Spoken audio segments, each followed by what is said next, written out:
Madame, monsieur, bonsoir. Madame, monsieur, bonsoir. Bonsoir Jean, comment allez-vous ce soir? Ça peut aller. Eh bien, écoutez, moi ça va en tout cas. Content de le savoir. Commençons tout de suite ce journal par l'information marquante de l'actualité qui est sans nul doute la fermeture de la dernière boulangerie-charcuterie halal cachère de Saint-Laurent-du-Derche dans le Loir-et-Cher. Oui, cette commune est bien entendu bien connue pour son élevage de moutons en eau douce. Elle est située entre les villes de Meuzac-sur-Beuve ainsi que de Saint-André-la-Queue, au croisement évidemment de la N20 et de la 518 départementale. Départementale 518, pardon. Tout à fait. Ce village est en effet le théâtre d'un bouleversement sans précédent. Plus qu'un commerce qui s'éteint, c'est un petit peu toute une communauté qui se retrouve comme endeuillée. Nous retrouvons en duplex de Saint-Laurent-du-Derche notre correspondant permanent, Henriette O'Connor. Henriette, bonjour. Est-ce que vous nous recevez? Tout à fait, messieurs, je vous reçois parfaitement grâce à la liaison satellitaire Washington-Franche-Comté. Alors, je me trouve à 2 pas de cette fameuse boulangerie-charcuterie Kierkegaard. Alors, ici, c'est l'incompréhension totale. Les habitants ont préféré prendre toutes leurs précautions et font la queue devant la boulangerie-charcuterie depuis 6 h du matin. Ils ont attendu pendant près de 3 heures pour pouvoir acheter leur dernier croissant cachère. Alors, nous avons voulu en savoir plus. C'est pourquoi nous avons sollicité une interview auprès de Monsieur Pastis-Alanis, le maire de Saint-Laurent-du-Derche. Monsieur Pastis-Alanis se trouve justement à mes côtés. Alors, Monsieur le maire, pouvez-vous nous apporter toutes les précisions que vous pouvez sur ce qui s'est passé aujourd'hui dans votre commune? Mais écoutez, j'en ai pas la moindre idée. C'était Henriette O'Connor en direct de Saint-Laurent-du-Derche. Henriette, merci. Nous en savons maintenant davantage sur ce qui a bien pu se passer. Vous nous tenez évidemment informés des éventuels rebondissements.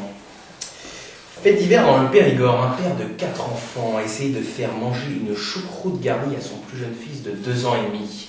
Celui-ci, n'ayant pas digéré le jambonneau, a décidé de porter plainte devant la Cour européenne de justice de Galets en Périgord.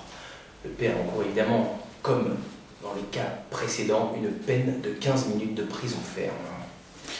Autre sujet marquant de l'actualité, c'est bien sûr le nouveau projet de loi du gouvernement qui oblige les Français à conduire en état d'ébriété.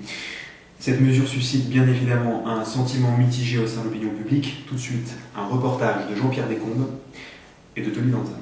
Bah, personnellement, ça n'a pas changé grand-chose pour moi, dans la mesure où je conduis bourré depuis l'âge de 14 ans. Donc bon, C'est sûr, ça va être compliqué pour moi, je veux dire... L'autre jour, j'ai été pris en état de sobriété sur l'autoroute par la police, on m'a amené devant le juge directement, j'ai été condamné à une cure d'intoxication, donc maintenant je suis à Calgrave toute la journée, et moi je le vis bien jusque-là, mais c'est compliqué. Non, bah, le plus dur c'est le matin, hein, quand il faut boire avant d'aller au boulot, quoi. Je veux dire, bon, c'est les cornflakes dans le Bordeaux, ça fait bizarre au début. Hein. Jean-Pierre et Tony, merci. En bref, maintenant, la grippe aviaire toucherait également les oiseaux. Le ministre de la Santé, Pat Le Guen, a donc décidé de recommander à tous les oiseaux de rester chez eux. Aux États-Unis, George Bush s'est insurgé lors d'un discours au Sénat. Il a déclaré que tout serait mis en œuvre pour découvrir l'identité du soldat inconnu. Tennis, maintenant. Amélie Mauresmo a battu Roger Federer en finale de l'Open Bar sur un score sans appel de 6-0, 6-2, 6-4. Roger Federer a évidemment subi un contrôle antidopage à l'issue de la rencontre. Enfin, signalons pour clore ce journal la sortie du dernier album éponyme de Patrick Sébastien intitulé Barbecue à la salle des fêtes. Ouais. Excusez-nous, apparemment nous avons eu un léger problème technique, Jean. Oui? Oui, très bien. Apparemment la régie m'indique que c'est réglé. D'ailleurs, je pense qu'elle vous appelle sur le portable. Oui, très bien. Que se passe-t-il? Mesdames et messieurs, on informe à l'instant de la mort de Marc-Olivier Fogiel. Il se serait littéralement jeté sur Guy Carlier et l'aurait férocement dévoré. Son décès, bien évidemment, nous réjouit tous et nous adressons à sa famille tous nos vœux de bonheur. Voilà, c'est ainsi que se termine ce journal. Et juste après la pub, vous retrouvez votre rendez-vous météo avec Nicky Larson.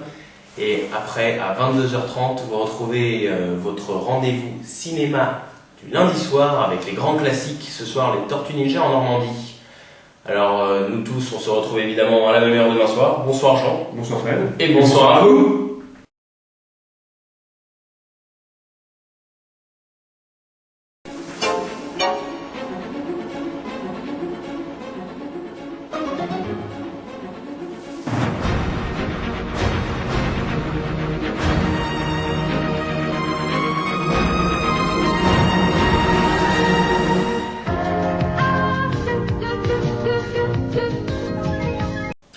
Avec la nouvelle loi sur la conduite en état d'ébriété, vous ne savez plus où donner de la tête.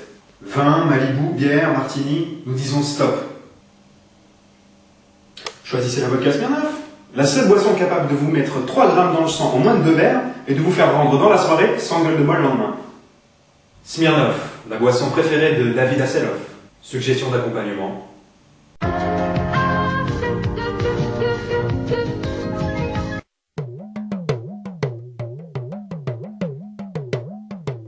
Météo France prévoit pour demain quelques averses en Algérie avec une température de 22 degrés Fahrenheit.